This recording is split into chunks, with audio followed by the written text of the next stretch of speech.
Vixie here to wish you a very happy Halloween. Today I thought I might do something a little bit special. We're going to be playing an old classic game, one that you may not have ever heard of, a game called Exmortis. It's an old Newgrounds game from 2004, I believe, that I remember very vividly as a child. So I thought I might as well bring you along for the journey. There are actually two additional games in the series that I may end up playing at some point too. So let me know down below if you like the series.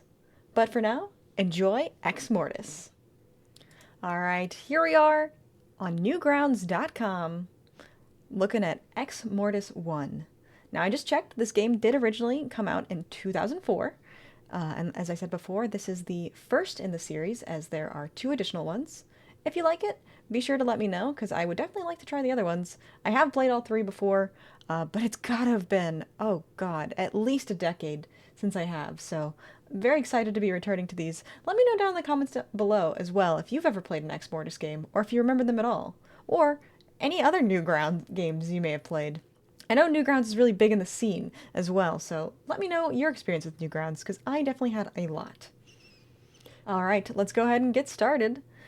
We're going to be using a Flash emulator here. That is what Newgrounds has set up. So there might be some bugs, and I will also warn you there are going to be some jump scares, so be prepared for that. And Ruffle is the emulator. Alright, we are already 100% loaded. Turn the lights down and the sound up. Oh, you know I will. We got that spooky heartbeat. Leffler Web Design presents a Ben Leffler creation.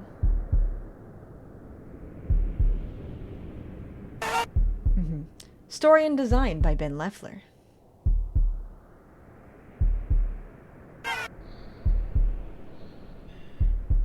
Exmortis.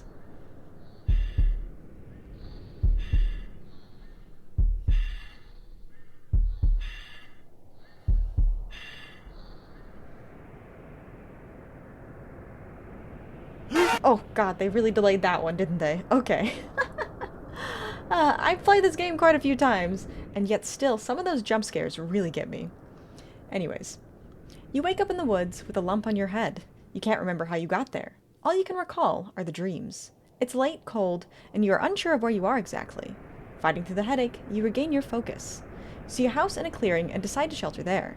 Anything is better than freezing to death in the woods. Oh my goodness, so much nostalgia. And here we are, in the woods. Now, if you've never played a Flash game before, a lot of them are point and click. At least the style of Flash game, because there's tons of different Flash games out there, of course. But this one specifically is point and click. I can click around the screen. There isn't really anything here. So, where do I have to go? Ah, the front door. And you can tell because it lights up here, so let's go ahead and click on the front door.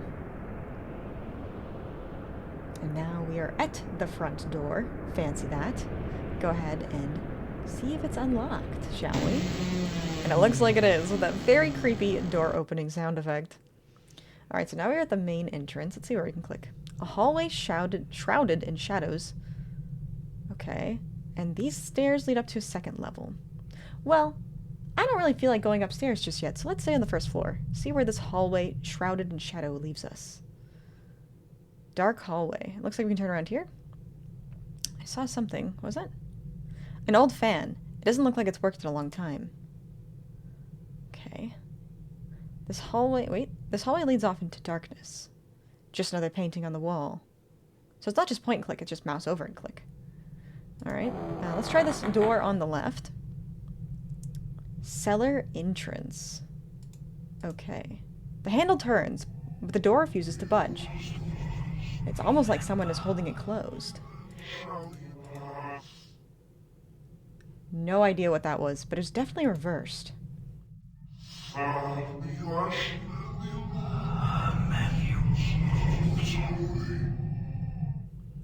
Okay, well, we can't go left, I guess we go right. Or there's no door there. Ah, I thought there was a door there. Well, then I guess we go forward. Into the darkness. So we have a cellar on the left that is closed. Okay, we have a grandfather clock. Grandfather's clock sits ticking away in the corner. Dusty chandelier hangs from the ceiling. Okay. Anything else? This door seems to be locked. Alright, I guess we can only go right. Here we go. Ground floor hall. Now we are in the kitchen. There is blood dripping from the microwave. The microwave! And there seems to be blood dripping out of it. Indeed there is. An old dishwasher. So that's interesting. I didn't expect this place to have, like, a dishwasher. Okay, we can open up the cabinets. The cupboard appears to be empty. Something on the lower shelf. A blood-stained knife. You should probably arm yourself with a slightly larger weapon. So I'm not going to pick up the knife. That also kind of looks like a murder weapon. I don't know if I should be touching that. This cupboard appears to be empty. Anything on the lower cupboards? Okay, I guess we're going to open up the microwave that seems to be dripping out blood. And, yes. A severed head. It appears to be a fresh kill. Wherever the killer is, he'll probably be back soon, and I don't want to be here when he returns. Oh boy, we're in a murder house. It looks like a symbol has been smeared on the forehead. Uh-huh. Okay. A trail of blood leads under this door. Well, here we go, I guess. Lounge room. A tattered diary sits on the table. There's nothing of interest on this coffee table. Blood stains these chairs. Blood on the floorboards. It looks like someone's been dragged through here. Something, but I think someone most likely. Okay, doesn't look like there's anything else to click on, so I guess we check the diary. Oh my, a lot of reading. Okay. May 24th, 1997. An unusually eventful day today. I stumbled across an unusual find whilst out hunting for deer in this remote wilderness. Stalking a wild steed and into a clearing, you can only imagine my surprise to find a house. Old and seemingly abandoned, but still standing strong. An interesting find. One that certainly has me curious. May 25th, 1997. Upon my investigation with the city archives earlier this morning, it appears that the house has been abandoned for almost 10 years. Okay, so if it was 87, then I guess it makes sense for it to have had a dishwasher and stuff like that. For almost 10 years, and currently resides under the control of the local government. I feel that its location must be too remote for them to be able to tear it down. I wonder if that's actually true. If a location is too remote, is it really that unlikely for it to be torn down? I mean, I guess it depends on how, like, much the land is worth. I don't know, answering my own question. But I must admit that I feel drawn back to the house. Mostly out of curiosity. But I cannot deny that there's something else about that place that has me yearning to return. May 28th, 1997. I could not put it off any longer. I called in sick to the office today, and decided that I would retrace my steps into the wilderness to once again find the house which has been foremost on my mind of late.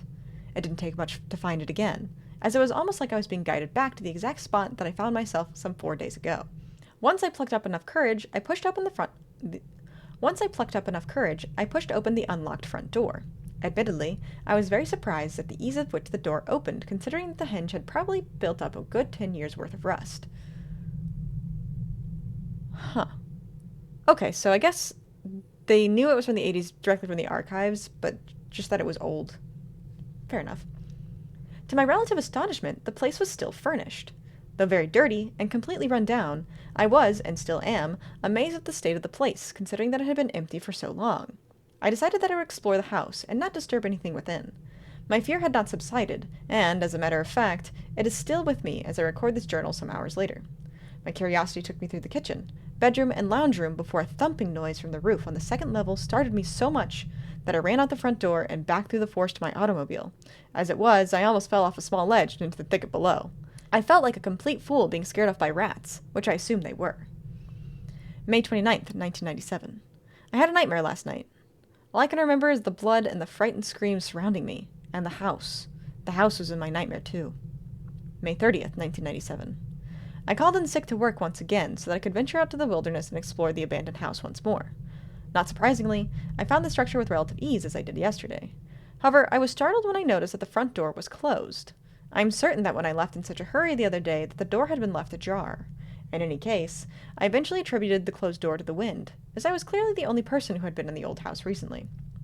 I repeatedly scoured through the house for anything interesting, heading back through previously visited rooms. Once again, as I passed the hallway outside the main bedroom on the second level, I heard heavy thumping coming from the roof.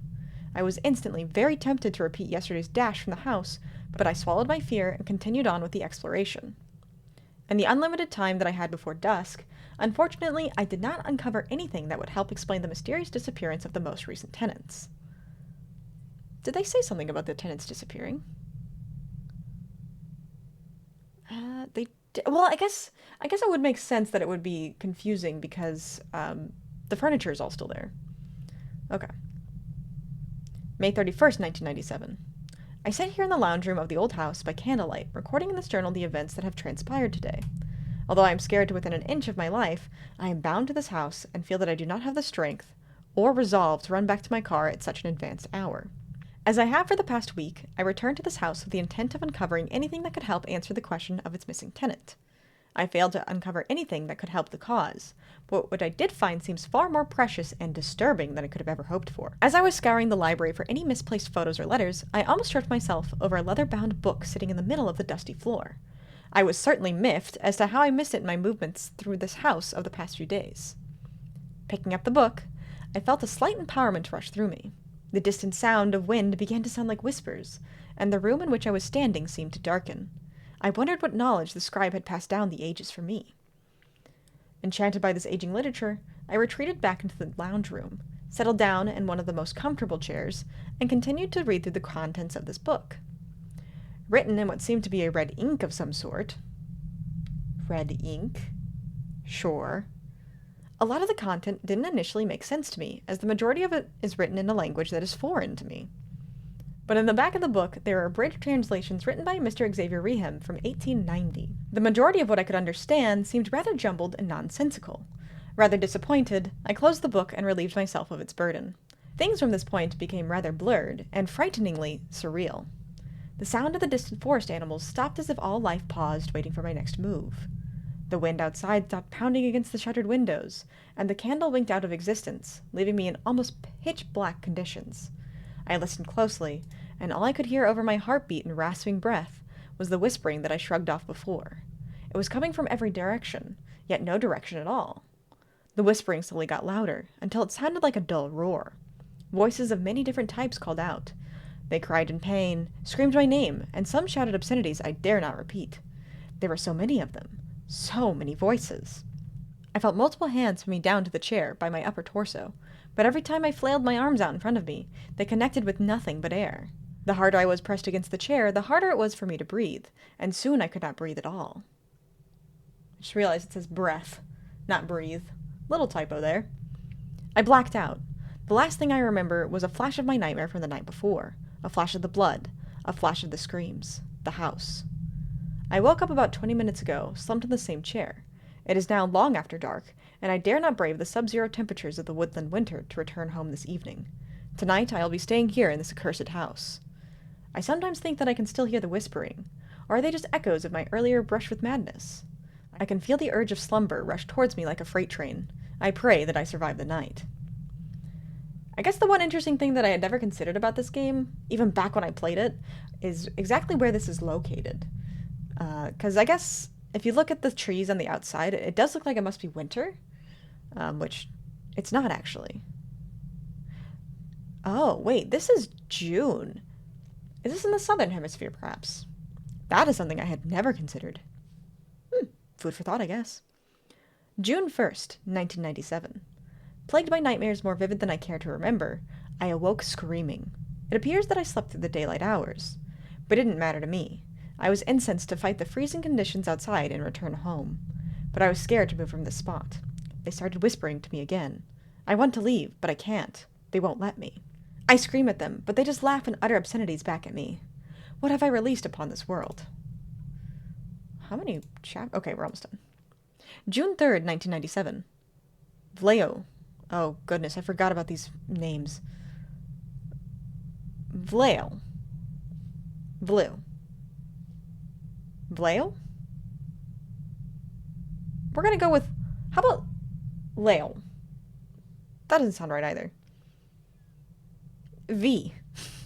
V spoke to me today. It is he who is spoken of in the Exmortis. With every word he whispers into my mind, I tremble as if my soul has been shaken to its core. June 7th, 1997. I have been here for over a week now. Surely someone must be looking for me by now. I pray that they find me. My captors here won't let me leave. Every door, every exit. The handles turn, but the door does not move on its hinges. June 16th, 1997. I no longer fear death. I actually pray that it comes for me. June 30th, 1997. They still torment me, keeping me here, keeping me alive. They need me to... I can't even write of it. July 20th, 1997. I feel my sanity has almost left me. I hallucinate so vividly. I can't tell what's real and what is not anymore. The ancient shows me images of his former glory. I don't understand why they want me, why they need me. July 26th, 1997. I am actually surprised. I am told that they seek not to control me. They only seek my assistance in aiding the inevitable. But why do I continue to resist? What they tell me makes more sense than anything I've ever known. But I still fear them, and what they will do to me should I refuse. But at this moment, I can't think of a single reason why I should. August 13th, 1997. Is acceptance all that I have ever yearned for? But the greater good here is far more complicated, yet so much easier to obtain. They smile upon me now. Strangely, though, I like it. I find myself basking in the warmth of their chilling promises. August 22nd, 1997. I am comfortable, and I am learning about the true nature of the world and what is beyond it.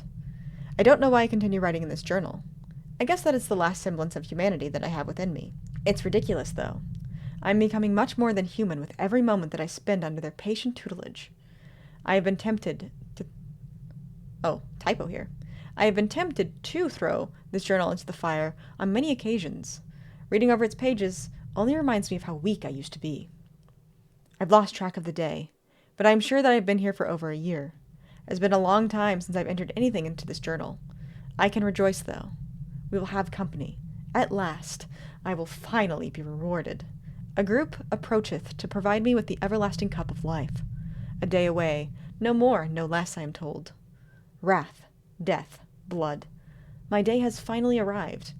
The Exmortis shall make the world remember what was, and I will be integral in reinstating what will be. I can see them now. A group of campers, as I was promised. 3 males and 2 females. Now all I can do is wait. Wait for my time. Become their hand. Immortality beyond patience. Patience beyond the dominion. I can taste it now. Anoint me, Lord Leo. The time has come. Okay, so, seems like there's a crazy cult in this house.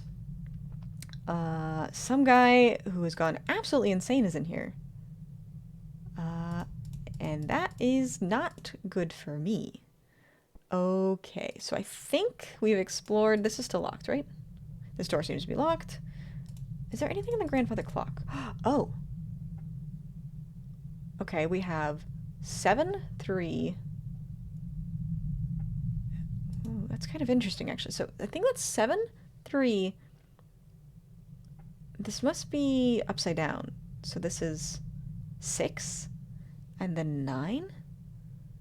So 9, 7, 3, 6. 9, 7, 3, 6, some combination of those? Okay. So that's still going to be locked. There's no door to our right. So I guess we have to go upstairs now? These stairs lead up to a second level. To the second level we go. Okay. So we have the left and the right. Moonlight streams through this window. I guess we'll start left. Second level hallway.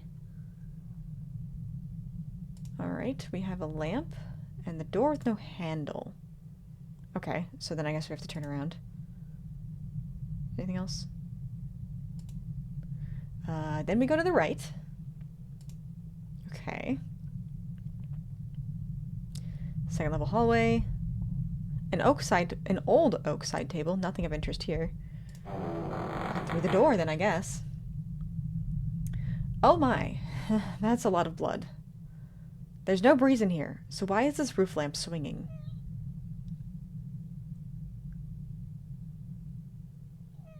Oh, can you hear it?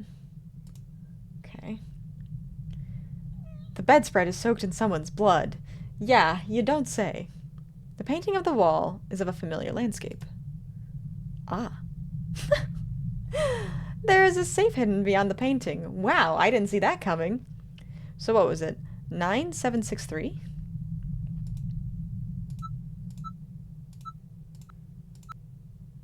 How about 7369? I can't tell if it's typing. 9736? Huh. The gramophone is unplugged, but it's still rotating. How is this possible? Okay, so it was 7369. Okay, how about 3679? What if I typed it? Will it type? So 7369. I don't think it's typing. Hopefully this is not broken and will actually work in the emulator. We'll come back to it. Maybe I'm just getting the wrong code. Alright. I'm going to the ensuite. The window is boarded up. Maybe by someone who valued their privacy? Maybe? Just an ordinary, if somewhat dirty... Oh. Sink. You found a key lodged in the pipe of the sink. Okay. The bathtub is filled with what seems to be blood. Okay, so nothing else in here, I guess. Nothing in the toilet. Nothing on the corners here. Okay. So we have a key. We have a safe with a combination I thought I knew. Maybe I should go check. You know what? Before I leave, maybe I'm getting it wrong and maybe it's actually 4 and not 6. Okay, so if it would be 7, 3, 4, 9? Okay, maybe not. We'll come back. So I have a locked door. Yes, in the front hallway over here. So I gotta go over here, through the hallway, shrouded in shadow, down the hallway here, and then the other door here is locked. Also, let me check this again. Wait, that's 12. This is literally just a clock. 12, 3, 6, 9. Why did I think that was 7?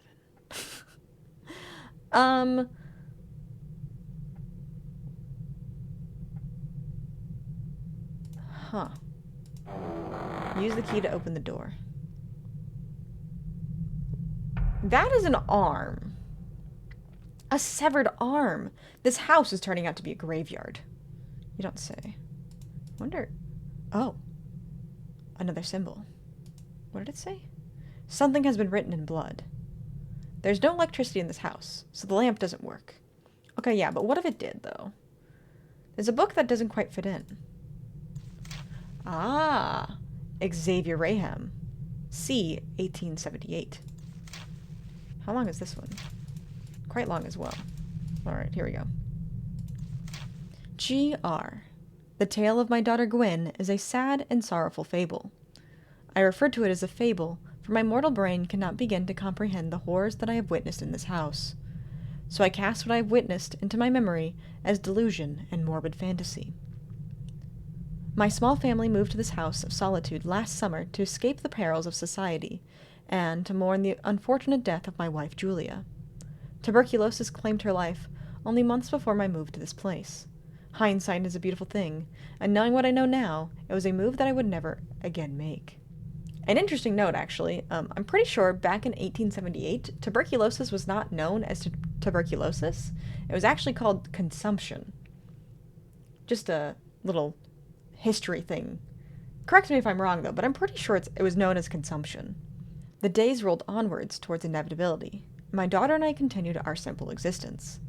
Being a scholar myself, I enjoyed passing the time reading the literature left here by the previous owner of this detached house.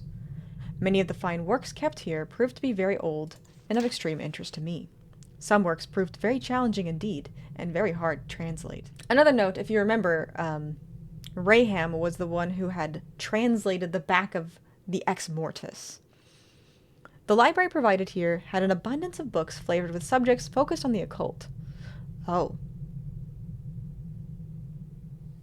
The U in favored.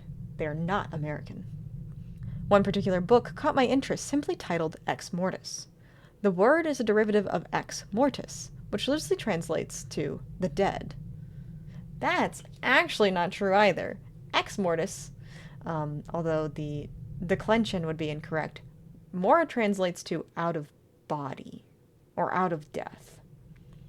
Corpus is body, mortis is death. But yeah, so out of body, because ex means out of. Just me over here being a little bit of a Latin nerd. It was from the moment that I finished translating this book, from an unusual dialect of ancient Aramaic, mind you, and read the final English translation, that our troubles here began. My daughter, the only other occupant of this house, grew distant from me over the course of the following week. She developed rageful tendencies towards my parentage, and she started having seizures, which worried me immensely at the time. But these unusual events didn't limit themselves to my daughter. I began having nightmares so ghastly that I dare not recall them. Suffice to say, I was concerned by the disturbing changes to both my daughter and I. After the first week, the hallucinations began. I recall hearing noises and whispering, as well as sighting movement in my peripheral vision. I constantly had the feeling that someone was in the room with me, but upon searching it, was clear that I was alone. My dear Gwen, however, became less active all of a sudden. She was almost catatonic at stages, not reacting to conversation or physical prompting. She would just shuffle her petite form around the house and stare blankly through me whenever I confronted her.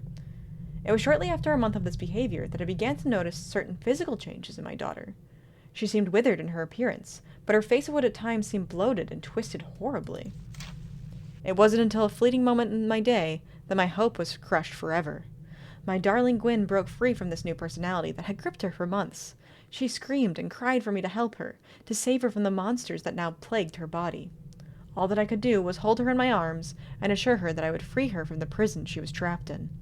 And then, she was lost forever. The Gwen that I loved had resurfaced for only a minute, but to me it was enough to realize what had to be done. That night, while she slept in her room, crept in with dagger in hand and plunged it deep into her heart. She writhed and convulsed in agony, while all I could do was just watch and sob from the corner. In her dying breath, the real Gwen locked eyes with me and spoke. "Thank you, Daddy." I sit here now recounting the events that led me to this point in my insanity. My wife and daughter taken from me over the past 6 months, leaving me with nothing but their memories and this house. But I fear now that I am a target for the invisible force that resides within these walls. I am trapped, unable to venture past the front door or the cellar hatch to the surrounding forest. I hear voices from all around me, cursing me for my actions. I occasionally see her, my Gwen, standing in the hallway, looking straight through me like she used to. I hope that I have saved her soul, but after seeing her apparition on a daily basis, I fear that all I have done is aided in my tormentors. I now spend my days reading, researching, and translating the library. I feel that it's my purpose in this house. May God have mercy on my soul. May death soon relieve me of the guilt I carry. Okay, well, that was a little heavy, don't you think?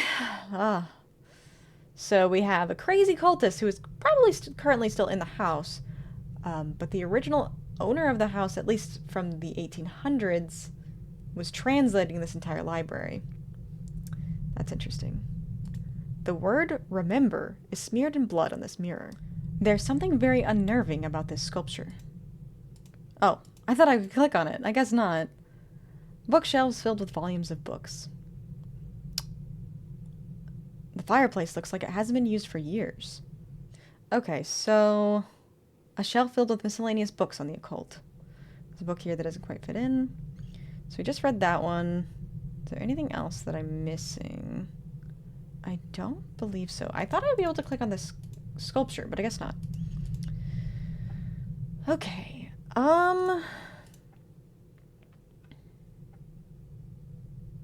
I wonder if it's 1, 2, 3, 9, maybe. Based on the smudges in the clock face. Or maybe it's one of the years. So we have 1997. We have What was the year in the book?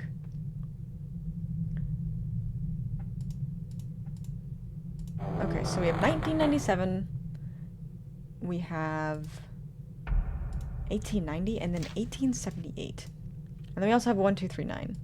Okay, let's try a couple of those, see if one of those doesn't work. I feel like the most likely one is 1878, but maybe I'm wrong. We'll see, though. Because we found the key in the sink of the bathroom.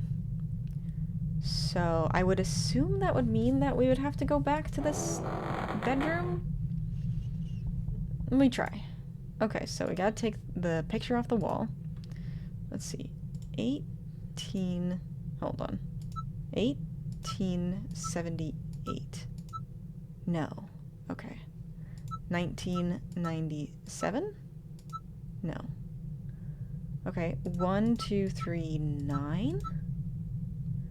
9321. Okay. A few moments later. Okay, so I may or may not have just looked up a guide. It seems I'm missing something. Oh. Yeah. If you ever watched one of my streams before, you know one thing I often forget to do? Look up. A hatch in the roof might lead to an attic. It looks like an attic. Could that be where the thumping is coming from? Oh god, you're right.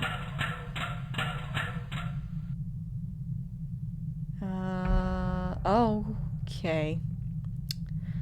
A torso hung up by the arms has been ripped to shreds. You wretch at the mere sight. There's a symbol written in blood. In the blood of this poor soul. There appears to be something scrawled on this plank. There's the code. 3489. Alright, is there anything else? Okay, I think that's everything in the attic. Alright, so I found the code. Always remember to look up. Alright, take the painting off the wall. 3489. Access granted. Okay, that is a human heart. A strange symbol is smeared in blood on the safe wall. It appears to be a human heart. And there it is. The Exmortis itself. Oh my. Okay, that was interesting. Here we go. The Book of Exmortis. So this was all translated by Raham, by the way. The Book of Exmortis. What was? Before the dawn of man and beast, the earth realm was ruled by the ancients, mystical beings transcending life, death, time, and reality as most mere mortals know it. The days before life and light were ruled by darkness and chaos. The ancients roamed the plane of existence and lived on the blood of conquest and rule over lesser entities. There are many of these ruling archaic spirits. However, one by one, over many millennia, their greed and arrogance saw them turn against each other. They sought blood, destruction, and dominance over their own kind, and many immortal sentients met their demise as a result. The consolidation of the remaining power saw the ancients' rule divided amongst the remaining three. Azrael, Fafta, and Vleo frequently exerted their wrath and cruelty through their ferocity towards each other's dominion. The blood of many was spilt as the remaining three fought against his brother for the spoils and power that they each possessed. Upon the battlefield, Azrael's forces reduced the armors of Vleo to dust, culminating, and long-awaited glorious victory. But his compassion towards his defeated brother saw Vleo get a reprieve from the certain destruction that he faced. Knowing that defeated Fafta's forces would require many more millennia of fighting, Azrael appointed Vleo as his general, knowing that the power of two ancients was enough to win undisputed control. In a final bloody battle in the crimson sky, the penultimate confrontation played out. Fafta, not realizing that Vleo was still corporeal and leading Azrael's armies, made the grave mistake of underestimating the strength of his opponent. The losses took the Fafta forces by surprise, and before they had time to regroup, Vleo had plunged his sword deep into the heart of his defenses. Azrael's forces streamed into the last stronghold of Fafta, slaying every sentient entity that stood against them. Fafta's army were eventually defeated, leaving Vleo triumphant in his victory. His subordinates fought ferociously, and they were to be rewarded with a unified rule over the Earth realm. Azrael, holding no compassion towards Fafta as he had Vlio, destroyed the life force of his nemesis and claimed the kingdom of his own. With his totalitarian control, he decided that Vlio was of no longer use to him. Unfortunate for him, he did not count on his army siding with the powerful Vlio, and a furious realization of this challenge in the face of certain ascension, the Earth Realm shook with the power of Azrael's anger towards his army's treachery. Vlio showed no mercy towards his brother, knowing that he could not make the same mistake that Azrael had made. Without hesitation, Vlio had Azrael slain by his own ethereal hand, and he assumed total control of the consolidated kingdom of the Earth Realm. The tyrannical rule of Vlio lasted for many millennia, with no one to challenge him. But conspire certain forces did against the sole remaining ancient. That's the improper use of soul. They bode their time. They bode their time. Bade their time? They bade their time? Whatever. Grammar. They bode their time, recruiting supporters of the overthrowing. Vlio was ambushed and overpowered by his trusted advisors, but knowing that only one of his own kind could destroy him, he had his corporeal presence removed to exist for eternity in the demonic spirit form. The remaining world of archaic lessers were dispersed and were governed under each individual's rule. It was true chaos with no joint agenda. Vlio, without corporeal form and no longer able to physically alter the world, roamed the Earth Realm for the rest of existence. Diminished in power, he still had many followers to which he would spiritually combine his life force with. Instead of existing as a single powerful entity, Vlio becomes subversively indestructible by many. He called his new legion of existence Exmortis. What is?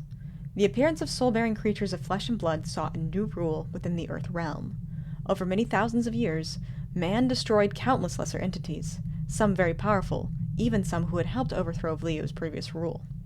While man was physically weak in comparison to the entities of dark times, their souls gave them many advantages, and it was due to these advantages that the Earth Realm entities were reduced to minimal numbers. A world once ruled with strength and might was now in the hands of the weak. The handful of ancient entities sought to influence and control humanity for mutual gain. Vlio's Exmortis prospered where other entities failed, purely because of their strength in numbers and the wisdom of the ancient himself. Together as one, the Exmortis was worshipped widely in the world of man, but human nature led to conflict, and the cult of Vlio was tragically cold and almost forgotten. With every passing human year, Vlio's influence and power in the Earth Realm was diminished until all that remained was what was recorded in the written form. After the death of the final disciple, Vlio and the Exmortis slept until the day humanity was ready for the anointment of his hand. What will be? Prophecy and the word of Vlio speaks of the coming of the Hand of Repose. Anointed with the blood of 5, a selected man will transcend humanity and evolve to become the link between the Earth Realm and Vlio's Exmortis. Awakening the ancient from his slumber, the Hand will be charged with the power to bring about the uprising of the cult of Exmortis once again. Blood, wrath, and strength will once again rule the Earth Realm, and Vlio will walk tall and rule amongst mortals as it was meant to be in the time before light and life. Rite of Charging the Hand.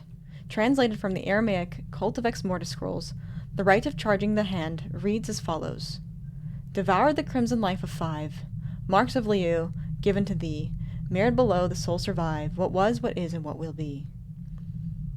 Xavier Raham, circa 1890. And this apparently is Vlio in his corporeal form. Okay.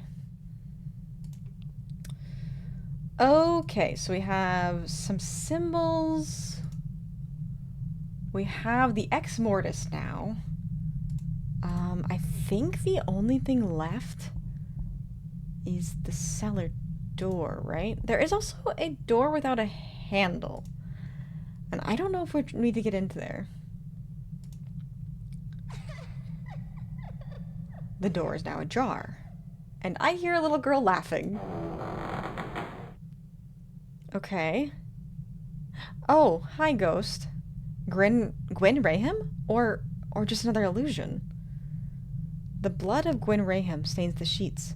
It was over 100 years ago that she was murdered, so how can the blood still be wet? Okay.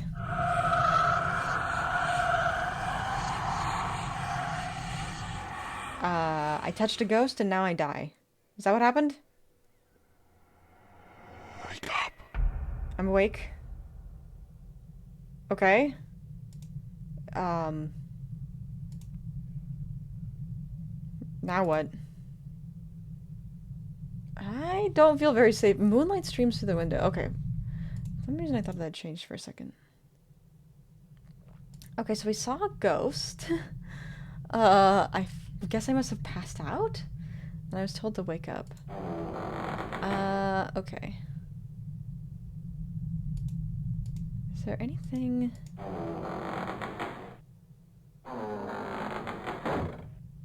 The door slams locked behind you. An axe leans up against the wall. Oh, I'll take that. You pick up a bloodstained axe. Oh god, I'm wielding a weapon now? Okay. I clicked on the door not realizing that was gonna take me into the cellar. I mean, I guess that's where doors go, but not what I was expecting.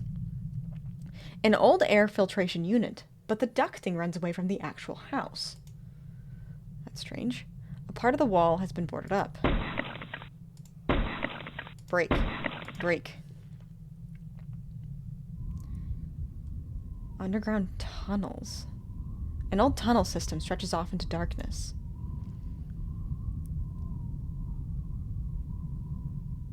Oh, there's a door there, isn't there?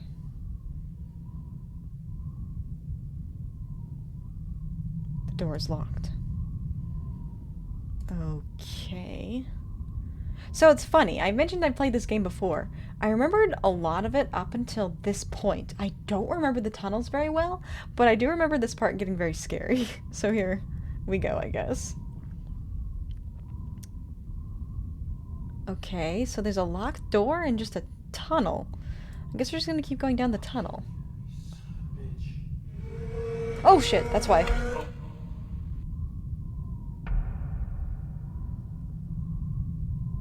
I am a murderer. Wait a second, I forgot about this! Oh my goodness, yes!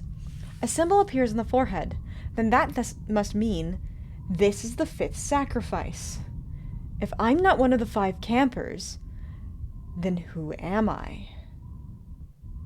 I can't be. No. Please, no. I completely forgot about this twist. Okay. So, I'm a murderer. I'm also a cultist. And I'm bringing Vleu back to power. Alright. Small hole in the wall. I'm small. I can fit through there. Just kidding, it's a key. A key. Oh, for the locked door, of course. Okay. So all of these symbols, I hope I wasn't supposed to be remembering them, because I certainly don't. But I guess this goes to this locked door. You use the key to open the door. Okay. I don't like that face. You have served us well up until this point. Now serve us again. Become the Hand of Exmortis. Okay. Light for 5 marks of blood. Oh. Mirrored below the cells of life.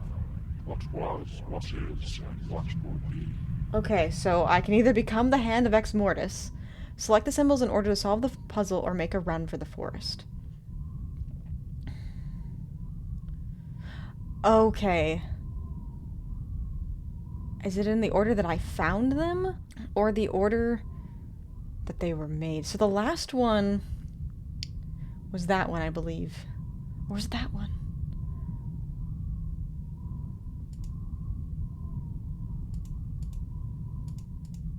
Okay, that wasn't it. Am I actually trying to become the Hand of Exmortis here? I guess I am. What was the first one?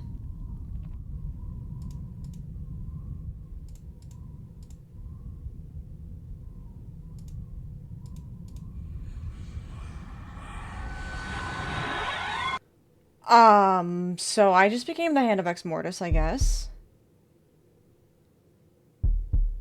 Oh shit. Should I have done that? I don't think I should have done that. Oh shit. Created by Ben Leffler. Exmortis cult lures many. From the World News. As a Leffler web design project. Anarchy. Major cities burn. Oh shit. I just brought upon the destruction of the world, I guess. Music and sound by Circadian Rhythms. Very well done. Millions die at the hand of the Exmortis cult. Shit.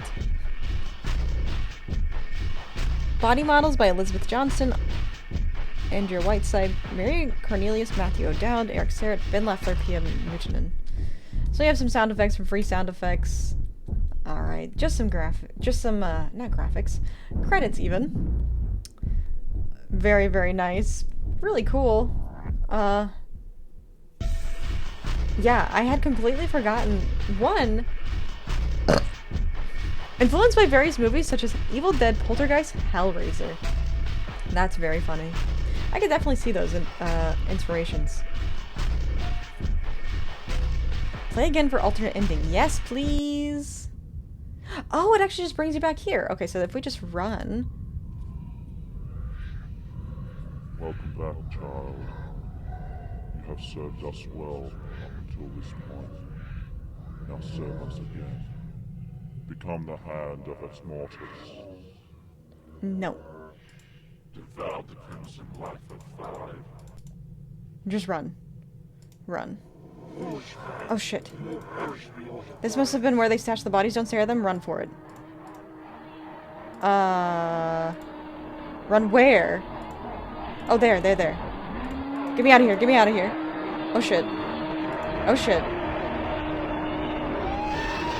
Did I make it? What is that? Hello? Is that me?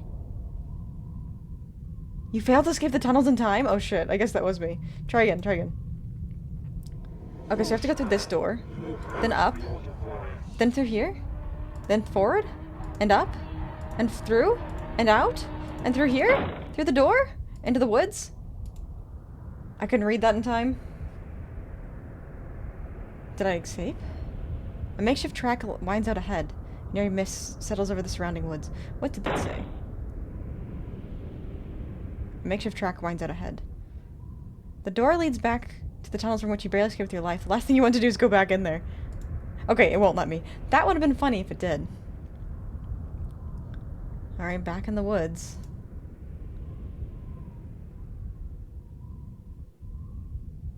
The track continues onward. Do I hear something behind me? A well-used track that leads back to civilization. You can finally return back to the world you've been kept from for so long. Or no, I can't. Oh, it's gonna remind me of all the people I killed. Oh, shit. Oh, no. You wake up in the woods with a lump on your head. You can't remember how you got there. All you can recall are the dreams. Or are they memories? You see a house in the clearing and decide to shelter there. Anything is better than freezing to death in the woods. Alright. And that is both endings to Exmortis 1. I guess there are 2 of them. So there's one where you can side with the Exmortis cult and become the Hand of Exmortis, thus bringing about the destruction of the entire world. Or you can escape the woods, but then you seem to be stuck in a forever cycle? So I wonder... So I will say, I do know that in the following games, Exmortis does take over. Spoilers, I guess. But I guess that would make sense. So, you're kind of forced to become the Hand of Exmortis because it's an ever-ending cycle. You're stuck in this cycle. Okay, that is very interesting. It's interesting how much I didn't remember either, but definitely really enjoyed that. The game is super fun. Alright, well, that was the entirety of Exmortis 1. Thank you so much for watching. I really hope you enjoyed. If you did, make sure to leave a comment, make sure to like, and subscribe if you haven't already. I really appreciate you being here, and let me know if you'd like to see more. And of course, most importantly, happy Halloween. And as always, I love you all, and goodbye!